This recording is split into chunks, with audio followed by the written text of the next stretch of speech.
అబ్బాబ్బాబ్బా మనం ఎన్నో రోజులు వెయిట్ చేస్తున్న పుష్ప 2 ట్రైలర్ అయితే రిలీజ్ అయింది. ట్రైలర్ చూస్తేనే మైండ్ పోతుంది. ఇంకా సినిమా ఏ రేంజ్ లో ఉంటుందో ఊహించుకోండి ఒకసారి. డిసెంబర్ అయితే థియేటర్లు అయితే పగిలిపోతాయి అనిపించింది నాకైతే. ట్రైలర్ ఈవెంట్ బీహార్ లో 66 ఎకరాల్లో ప్లాన్ చేశారంటే ఇంకా ట్రైలర్ రిలీజ్ ఈవెంట్ కి ఎంత ప్లాన్ చేస్తారో ఊహించుకుంటేనే భయం వేస్తుంది. వామ్మో ఈ సినిమా నాకు 500 కోట్లు కలెక్ట్ చేస్తుంది అనిపించింది నాకైతే బలంగా. వామ్మో ట్రైలర్ చూసాక మామూలు ఎలిమెంట్స్ లేవయ్యా స్వామి. వాయమ్మ ఆ ఫైట్ సీన్ చూస్తేనే మైతి పోతుందయ్యా స్వామి. ఈ సినిమాతో అల్లు అర్జున్ పుష్పరాజ్ అనే పేరుతో ఖచ్చితంగా వస్తుంది నాకు బలంగా అనిపిస్తుంది. ట్రైలర్ లో ఎర్రజనం లారీలు ఎక్కించుకొని లారీని అయితే గాల్లో తిరుగుతాడు. ఆ సీన్ అయితే నాకు చాలా అంటే చాలా బాగా నచ్చేసింది. వామ్మో స్వామి ఎట్టుందంటే ఆ సీన్ తీయడానికి డైరెక్టర్ ఎంత కష్టపడ్డారో వాయమ్మో అంత తలుచుకుంటేనే భయం వేస్తుంది. అంతేగాని అల్లు అర్జున్ లుక్స్ గానీ బ్యాక్గ్రౌండ్ మ్యూజిక్ గానీ ఈ మూవీకి ఎంత ఇవ్వాలో అంత ఇచ్చేసి అనిపించింది. ఈ సినిమాకి సంబంధించి కొన్ని రోజుల నుంచి డిఎస్పీ గారు బ్యాక్గ్రౌండ్ మ్యూజిక్ ఇవ్వలేదన్నారు, కానీ ట్రైలర్ లో మాత్రం డిఎస్పీ ప్రసాద్ బ్యాక్గ్రౌండ్ మ్యూజిక్ ఇచ్చినట్టు అయితే చూపించారు. ఈ ట్రైలర్ ఎన్ని రికార్డులు బ్రేక్ చేస్తుంది అనుకున్నారు కింద కామెంట్ చేసేయండి.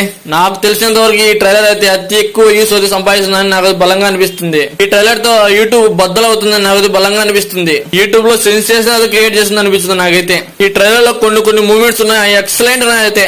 అమ్మో మనం అయితే అసలు మాట్లాడకూడదు అయ్యా స్వామి. ఎట్టున్నా అంటే అమ్మా ఈ ట్రైలర్ మనం మాటల్లో చెప్పలేము. అయితే డిసెంబర్ 5 తేదీ థియేటర్ కి వెళ్తే ఆ థియేటర్ లో ఎట్టుందో ఊహించుకుంటేనే భయం వేస్తుంది అమ్మా. మీరే ఉన్నారు ట్రైలర్ ఎలా ఉందని ఉన్నారు కింద కామెంట్ చేసేయండి. ఐటమ్ సాంగ్ గమనించారా? ట్రైలర్ లో ఐటమ్ సాంగ్ కి శ్రీలాగా అయితే చేస్తున్నారు. ఐటమ్ సాంగ్ ఏ లెవెల్ లో ఎట్ అవుతుందో చూడాల్సింది. భారీగా ప్లాన్ చేసిన ఈ సినిమా ఎట్టుందో చూడాల్సింది. నేనైతే ఈగర్లీ వెయిటింగ్ అబ్బా. ఇలా ఎంతమంది వెయిటింగ్ కింద కామెంట్ చేయండి. మన ఛానల్ ఫస్ట్ టైం సబ్స్క్రైబ్ చేసుకుని బెల్ ఐకాన్ నల్ల పెట్టుకోండి. ఇలాంటి అప్డేట్స్ మీకు ముందుగానే తెలిసి ఇస్తా ఉంటా. Thank you for watching and bye. Subscribe చేసుకోవచ్చు కదా.